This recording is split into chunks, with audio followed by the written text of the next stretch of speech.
সৃষ্টি করেছেন, সবচাইতে দামি যে নিয়ামত আল্লাহ পাক আমাদেরকে দিয়েছেন, সবচাইতে দামি নিয়ামত হলো মানুষের হায়াত। কি বলেন তো? সবচাইতে দামি নিয়ামত কি? মানুষের হায়াত। তো আল্লাহ পাক বলছেন, বান্দা তুমি যদি আমার শুকরিয়া আদায় করো, আমি আল্লাহ নিয়ামতকে বাড়িয়ে দেব। আর যদি আমার শুকরিয়া আদায় না করো, ইন্না আযাব লাশাদীদ, তাহলে তোমার জন্য মস্ত বড় কি রয়েছে? শাস্তি রয়েছে। কত বড় কঠিন কথা! এজন্যই সর্ব অবস্থায় মানুষ আমরা যেভাবেই থাকি না কেন, অর্থ আমার যেরকমই থাক না কেন, আল্লাহ তাআলার শুকরিয়া সর্বদাই আমাদেরকে করা দরকার। শুকরিয়া আল্লাহর করব, লাভ কি? লাভ হচ্ছে আল্লাহ বলছেন তোমার নিয়ামতকে বাড়িয়ে দেব। বন্ধুরা আমার, গভীর মনোযোগ দিয়ে চিন্তা করেন। আল্লাহ পাক বলছেন মানুষের হায়াত হচ্ছে আমার সৃষ্টি জগতের সবচাইতে বড় নিয়ামত। মানুষের যদি হায়াত না থাকে, মানুষটা ইবাদত করতে পারবে না। মানুষের যদি হায়াত না থাকে, মানুষটা কোরআন তেলাওয়াত করতে পারবে না।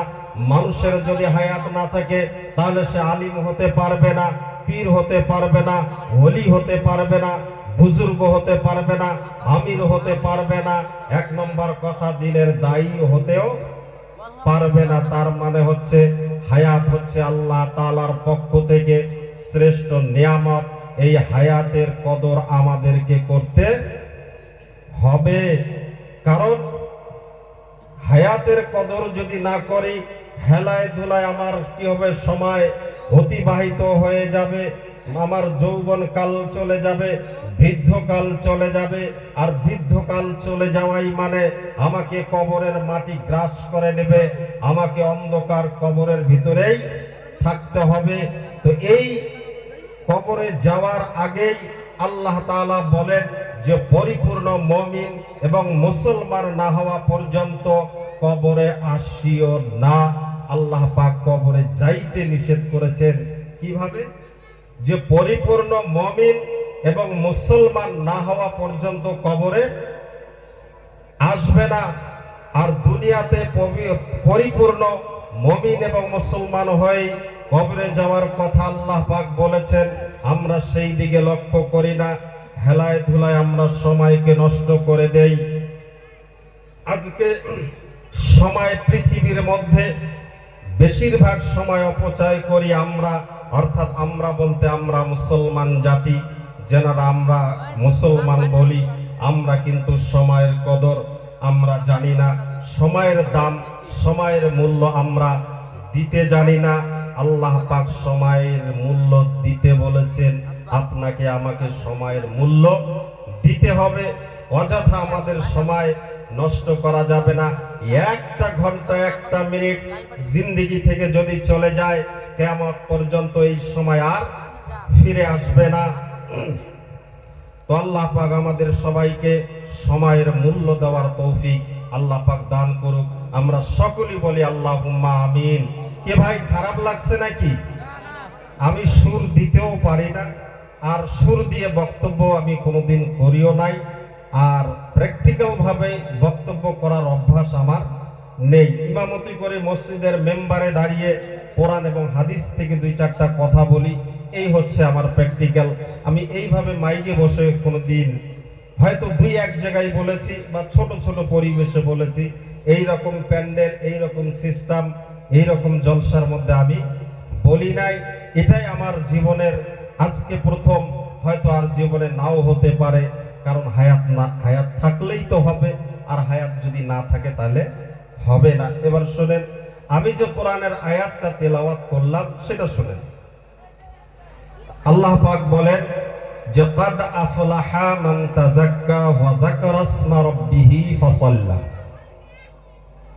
দুনিয়াতে কাদ আফলাহা মান তাযাক্কা, ওই ব্যক্তিরাই সফল। फला उसने पाई कामयाबी उसने हासिल की जिसने दिल की पाकीज़गी इख्तियार किया। सफलता लाभ करलो ওই ব্যক্তি, সফলতা হলো, সফল হলো ওই ব্যক্তি যে ব্যক্তি তার অন্তরের পবিত্রতা অর্জন করলো। কি কি করলো? একটু কথা বলেন সবাই, একটু আস্তে কথা বলেন। সফলতা কোন ব্যক্তি পেল? সফলতা ওই ব্যক্তি পেল যে ব্যক্তি তার অন্তরের পবিত্রতা লাভ করলো, যে তার অন্তরের পবিত্রতা লাভ করলো। এবার অন্তরের পবিত্রতা দুই ভাগে বিভক্ত। কয় ভাগে? দুই ভাগে বিভক্ত। আল্লাহ বলেন সফলতা ওই ব্যক্তি পেল, ওই ব্যক্তি দুনিয়া এবং আখিরাতের মধ্যে কামিয়াবি লাভ করলো, সফলতা অর্জন করলো, যে তার নিজের অন্তরের পবিত্রতা লাভ করলো। হযরত আলী কাররামাল্লাহু ওয়াজহুর একটা বর্ণনা শুনেন। তিনি বলেন, মান আরাফা নাফসাহু ফাকাদ আরাফা রাব্বাহু, যে তার অন্তরকে চিনলো সে তার রবকে চিনলো। বলেন সুবহানাল্লাহ। যে তার অন্তরকে চিনলো, যে তার নফসকে চিনলো, সে তার রবকে চিনলো। মান আরাফা নাফসাহু ফাকাদ আরাফা রাব্বাহু, যিনি অন্তরকে পরিশুদ্ধ করলো। অন্তরকে চেনার উদ্দেশ্যই হলো অন্তরকে পবিত্র করা, পরিশুদ্ধ করা। এটাই হচ্ছে নফসকে চেনা।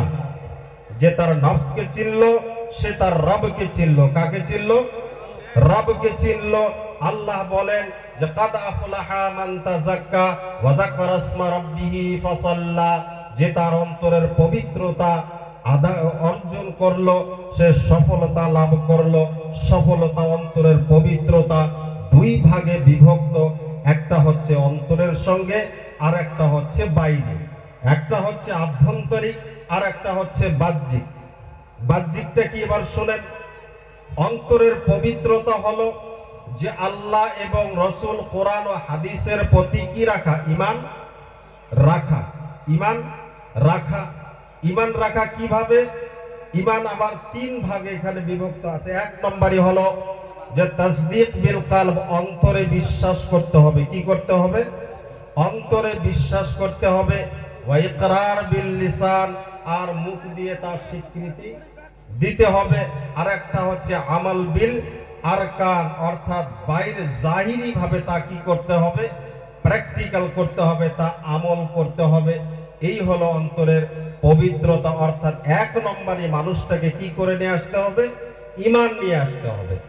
আল্লাহর নবী সাল্লাল্লাহু আলাইহি সাল্লাম, তেনার উপর যখন নবুয়তি দেওয়া হলো, তেনাকে দাওয়াতের কাজ দেওয়া হয়েছে। এটা কিন্তু দাওয়াতি কাজ। কি কাজ? দাওয়াতি কাজ। আমরা কোরআন এবং হাদিসের কথা একে অপরকে শোনাচ্ছি। আল্লাহর নবী বলেন, বাল্লিগু আন্নি ওয়ালাউ আয়া, তোমার কাছে যদি একটা আয়াতও থাকে তা তুমি অন্যের কাছে কি করে দাও? পৌঁছে দাও। এবার কোরআন কি বলে শোনেন। কোরআন বলছে, ফাসআলু আহলা যিকরি ইন কুনতুম লা তাআলামুন।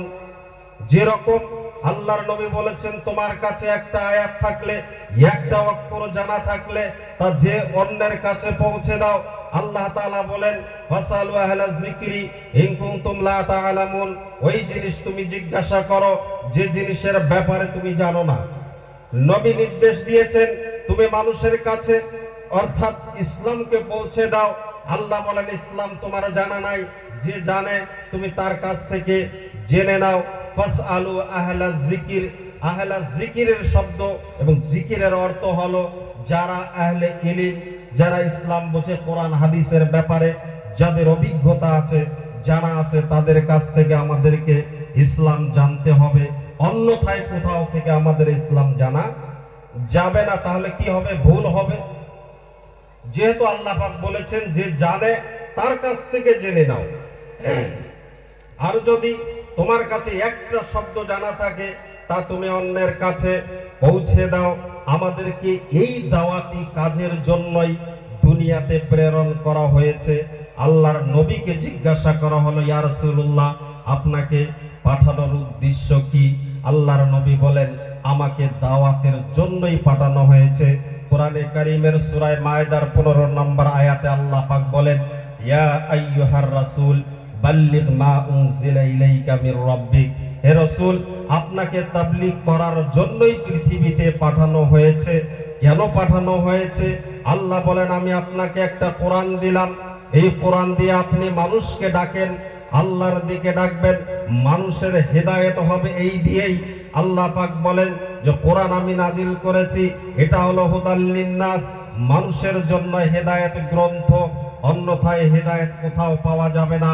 হেদায়েত কোরআন এবং রসুলের ডাকার পদ্ধতির মধ্যেই হেদায়েত পাওয়া যাবে। আল্লাহর কথা এবং রসুলের কথার মাধ্যমেই হেদায়েত পাওয়া যাবে, অন্যথায় কোনো গল্প দিয়ে হেদায়েত পাওয়া কিয়ামত পর্যন্ত সম্ভব নয়। তো বন্ধু আমার, আমরা কোরআন হাদিসের কথা শুনবো, নিজের জিন্দেগিতে আমল করার চেষ্টা করব, অন্যকে আমল করার কথা বলবো, নিজেই সংশোধন হব, অন্যকে সংশোধনের কথা বলবো। আল্লাহ পাক যাতে আমাদের সকলকে, উভয়কে যাতে কোরআন হাদিসের দ্বীন ইসলাম নিয়ে আমাদেরকে চলার তৌফিক আল্লাহ পাক আমাদের সকলকে জানি আল্লাহ পাক দান করে। আমরা সকলেই বলি আল্লাহুম্মা আমিন। আমি যে কথাটা বললাম যে 1 নম্বর হলো অন্তরের পবিত্রতা আদায় করতে হবে ঈমান দিয়ে। ঈমান কিভাবে হবে? অন্তর দিয়ে বিশ্বাস করতে হবে, জবান দিয়ে স্বীকৃতি দিতে হবে, আর আমার অঙ্গ প্রত্যঙ্গ দিয়ে তা আমল করতে হবে। এই হলো ঈমান। আর হচ্ছে এই হলো এক ধরনের পবিত্রতা। আরেক ধরনের পবিত্রতা দেখেন, যা শরীয়তের ইসলামের বিধিবিধান আমাকে মানতে হবে, এই হলো আরেক পবিত্রতা। আরেক পবিত্রতা কি? তা আমাকে সবসময় হালাল পন্থা অবলম্বন করতে হবে। কোনো হারাম পন্থা অবলম্বন যদি আমি করি, তাহলে আমার অন্তরের পবিত্রতা হলো না, আমার ঈমানের পূর্ণতা লাভ হলো না, পূর্ণতা লাভ হলো না, বাকি থেকে গেল, পূর্ণতা কিন্তু লাভ হলো না। যে জায়গায় হারাম এবং হালালের কথা বলা আছে, বাহ্যিক দিক থেকে আমাকে পবিত্র থাকতে হবে। আমার শরীর নাপাক হলে যে শরীয়তের বিধান আছে, এই দিক থেকে আমাকে মেনে আমার শরীরকে পবিত্র করতে হবে। অন্তরের পবিত্রতা আমি আগে আদায় করব, শারীরিক পবিত্রতা আদায় করব। আরেকটা শারীরিক পবিত্রতা আদায়ের সবচাইতে মূল হলো আমার যে পরনে কাপড় আছে তা হালাল না হারাম। আমার অন্তরে, আমার শরীরে যে কাপড় আছে সেটা হালাল না হারাম। আমি রাত দিন 24 ঘন্টা যে খাদ্য ভক্ষণ করি, এই খাদ্যগুলি আমার হালাল পন্থায় উপার্জন না হারাম পন্থায় উপার্জন, আমাকে এই বিবেচনা করতে হবে। যদি হালাল হয়, আমার বাহ্যিক থেকে অন্তরের পবিত্রতা আদায় হলো, আর যদি হারাম হয়, আমার অন্তরের পবিত্রতা আদায় হলো না। এজন্যই বন্ধুগণ আমার, আমরা খুব সতর্ক থাকব, কারণ দুনিয়ায় আমরা কেউ চিরকাল থাকতে আসি নাই। আজকে আছি, কালকে নাই, এখন আছি, পরে নাই। হয়তো নিঃশ্বাস কখন চলে যাবে কোনো গ্যারান্টি নাই। এই জন্য সব সময় নিজের রুজি রোজগারের দিকেই আমরা ধ্যান দিব, কারণ যেহেতু পৃথিবীটা সমস্যাই হচ্ছে মানুষের রুজি রোজগারে, সমস্যাই হচ্ছে মানুষের অট্টালিকাতেই, এই রুজি রোজগার নিয়েই নানা ফিতনা তৈরি হয়। কারণ আমার বিশাল অট্টালিকা ছেড়ে যেতে হবে, আমার পরবর্তী জেনারেশন যারা আসবে তারা খাবে, হয়তো আমি ভক্ষণ করব, তারাও ভক্ষণ করবে। এই যে একটা লোভের দুনিয়ায় আমরা পড়ে আছি, এই দুনিয়ায় যেভাবে এই লোভ লালসা নিয়েই যদি চলতে থাকি আর হারাম যদি আমরা খেতে থাকি, বন্ধুগণ আমার, সারা জীবন ইবাদত করলেও কবুল হবে না। আল্লাহ পাক বলেন, কাদ আফলাহা মান তাযাক্কা ওয়া যাকারা ইসমা রাব্বিহি ফাসাল্লা। যখন তোমার অন্তরের পবিত্রতা অর্জন হয়ে যাবে, ওয়া যাকারা ইসমা রাব্বিহি ফাসাল্লা, তখন তুমি তোমার রবের শরণার্থের জন্য নামাজ কায়েম করো। কি করো? তাহলে সর্বপ্রথম কাজ কি আমাদের? বলেন না, একটু বলেন, একটু বললে শুনতে ভালো লাগবে, বলেন। তাহলে আমাদের সর্বপ্রথম কাজ হলো কি? অন্তরের পবিত্রতা আমাকে আদায় করতে হবে। বলেন, আপনার কাপড়টা হারাম টাকায় কেনা, মসজিদে 5 ওয়াক্ত নামাজ পড়েন, তাহাজ্জুদও পড়েন, নামাজ কবুল হলো না? নামাজ কবুল হবে? হবে না। কেন হবে না? যেহেতু পবিত্রতা অর্জন হয় নাই, পবিত্রতা অর্জন হয় নাই নামাজ। এজন্য আল্লাহ বলছে যে আগে তুমি কি করো? কাদ আফলাহা মান তাযাক্কা, তুমি আগে পবিত্রতা অর্জন করো। সফলতা তারাই যারা অন্তরের পবিত্রতা আদায় করলো, অন্তরের পবিত্রতা আদায় করলো। আর অন্তরের পবিত্রতা আদায় করার পরেই এই সফলতায় ছেড়ে দেন নাই। ওয়া যাকারা ইসমা রাব্বিহি ফাসাল্লা, তুমি তোমার রবের শরণার্থে কি করো? নামাজ কায়েম করো। রবের শরণার্থে নামাজ কায়েম করো, অর্থাৎ নামাজ আমাদের জন্য কি বাধ্যতামূলক। যখন আমার এই দুইটা ঠিক হয়ে যাবে তখন আমাকে নামাজ ধরতে হবে। নামাজ এমন ভাবে ধরতে হবে যে 7 বছরের শিক্ষা দিতে হবে বাচ্চাকে। আর যদি বাচ্চা 7 বছর পর্যন্ত তাকে কিছু বলা যাবে না। তো বলছে যদি 10 বছর হয়ে যায় বাচ্চা যদি নামাজ পড়তে না চায়, বলছে জারাবা বিল ইয়াদিহি, তাহলে আপনার হাত দিয়ে একটু মারো। এরকম নয় যে জোরে জোরে মারবেন না, আস্তে করে। তাহলে ইসলাম শিক্ষা দিচ্ছে আমরা বাচ্চাদেরকে কিভাবে শিখাবো, কিন্তু আমরা নিজেই তো এগুলি করি না, বাচ্চারা কিভাবে করবে। অনেক সময় আমার মসজিদেও আমি দেখি ছোট ছোট বাচ্চাদেরকে নিয়ে আসে, অনেক বয়স্ক লোক বাচ্চাদেরকে ধমক দেয়। কেন ধমক দেন? তারা মসজিদে দৌড়াদৌড়ি করে, ছোটাছুটি করে, নামাজের সামন দিয়ে দৌড়াদৌড়ি করে। দেখেন, আমি বলছি দেখেন, এটা হচ্ছে আপনার বিবেকের কথা। আমরা যিনাকে ফলো করে, মুহাম্মদ রাসূলুল্লাহ সাল্লাল্লাহু আলাইহি সাল্লামকে ফলো করেন, তিনি সিজদারত অবস্থায় তেনার নাতি হাসান হুসাইন কোথায় গিয়ে বসে? নবীজির ঘাড়ে গিয়ে বসছে। ঘাড়ে গিয়ে বসতে নবীজি কিছুক্ষণ পর ওঠার চেষ্টা করলেন, তো দেখেন যে না, নাতি দুজন নামতেছে না। তারপরে কি করলেন? হাত ধরে আস্তে করে নামিয়ে দিলেন।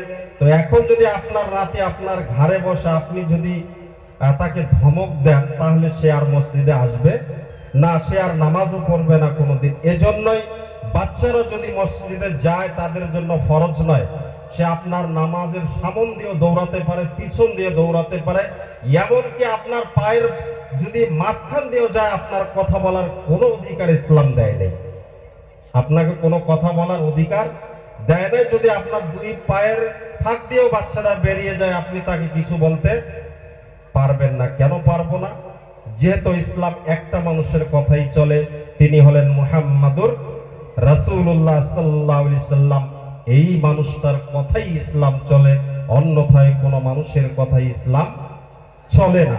তো আল্লাহ পাক আমাদেরকে যাতে আমরা বাচ্চাদেরকে যাতে মসজিদে গেলে যাতে আমরা ধমক না দেই। ধমক দিলে এই বাচ্চা আসবে না, আপনার নেক্সট জেনারেশন ইবাদত বন্দেগী হবে না, ইসলাম ওয়ালি জিন্দেগি হবে না, ঈমান ওয়ালি জিন্দেগি হবে না। যদি ঈমান ওয়ালি জিন্দেগি না হয়, ইসলাম ওয়ালি জিন্দেগি না হয়, আপনি কবরে গিয়ে কি শান্তি পাবেন তা আল্লাহই ভালো জানে। যে জায়গায় বলা আছে, বাচ্চা যদি, সন্তান যদি ছেলে হোক মেয়ে হোক, মা বাবার জন্য যদি দোয়া করে তা আল্লাহর দরবারে কবুল হয়ে যায়। মা বাবা যদি সন্তানের জন্য দোয়া করে তা কবুল হয়ে যায়। আল্লাহর নবী সাল্লাল্লাহু আলাইহি সাল্লাম তিনি বলেছেন, এই কথা যদি আমরা বাদ দেই তাহলে তো চলবে না। সন্তান দোয়া করলে কবুল, মা বাবা দোয়া করলে কবুল। আর সন্তান যদি মা বাবার জন্য, মৃত মা বাবার জন্য যদি সাদকা দেয়, তাহলে আল্লাহর নবী সাল্লাল্লাহু আলাইহি সাল্লাম বলেন যে ওই ব্যক্তির মা বাবার কবরে আযাব কি একইবারে মিটিয়ে দেওয়া হয়, একইবারে মিটিয়ে দেওয়া হয়।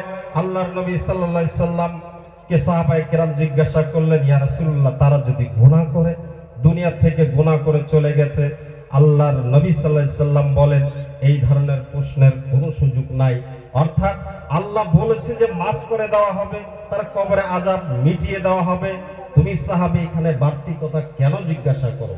তার মানে আল্লাহ তাআলা বান্দাকে মাফ করার জন্য বাহানা খোঁজে। কি খোঁজে? বাহানা খোঁজে। বান্দা যদি ভুল করে আর আল্লাহর কাছে যদি তওবা করে, তওবা করতে দেরি, আল্লাহ পাক মাফ করতে দেরি করেন না। আমরা সকলেই বলি সুবহানাল্লাহ। আল্লাহ পাক এত দয়ালু, তিনি এত দয়াবান। আমাদেরকে পৃথিবীতে আল্লাহ পাক পাঠিয়েছেন দয়া করে, মায়া করে। তো যিনি আমাদেরকে এত দয়া করেন, আমরা যদি তেনার হুকুমের নাফরমানি করি, তাহলে বলেন তেনার মন কত খারাপ হবে আর তিনি কত খারাপ পাবেন। আল্লাহ পাক আমাদের সকলকে দ্বীন এবং ইসলামের প্রতি চলার তৌফিক দান করুক। আর আমি যেহেতু বলার অভ্যাস নাই, আপনাদের এখানে এসে কিছু কথা কোরআন হাদিস থেকে বললাম। জানি না কতটুকু সঠিক বলেছি, যদি ভুল বলে থাকি আপনারা ভুলটি ছেড়ে দিবেন। আর সঠিক কথা বলার, আমল করার যাতে আল্লাহ পাক আমাদেরকে, আমাকে, আপনাকে সকলকে জানে তৌফিক দান করে। আমাদের সকলের ভুল ভ্রান্তিগুলি যাতে আল্লাহ পাক ক্ষমা করে দেন। ওয়া আখিরি দাওয়ানা, এই বলে আমি আমার কথা এবং বক্তব্য এখানেই শেষ করছি। ওয়া আখিরি দাওয়ানা আনিল হামদুলিল্লাহি রাব্বিল আলামিন। আসসালামু আলাইকুম।